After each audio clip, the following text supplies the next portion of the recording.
Všetko sú to investície do budúcnosti regiónu. Poďme sa pozrieť, ako podporili jednotlivé rezorty tento región tento mesiac.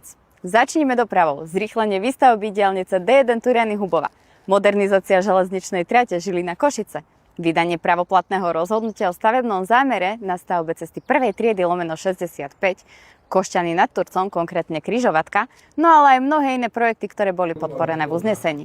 Ministerstvo dopravy na regiónoch nešetrí. Komunikácie a priame kroky smerovali aj k najväčšiemu zamestnávateľovi v oblasti priemyslu v regióne, Mondi SCP, výroba celulózy, papiera. Pripravujú sa aj projekty v oblasti kúpeľníctva, športu a cestovného ruchu. Zvyšuje sa aj bezpečnosť a ochrana kultúrneho dedičstva. Vo Vlkolínci sa posilní protipožiarna ochrana materiálno-technickým vybavením dobrovoľných hasičov, aby bola táto unikátna lokalita UNESCO ešte lepšie chránená. Rezort zdravotníctva sa bude zaoberať revitalizáciou liečebne Štiavnička, ale aj systémovou podporou kúpeľníctva v Turčianskych Tepliciach.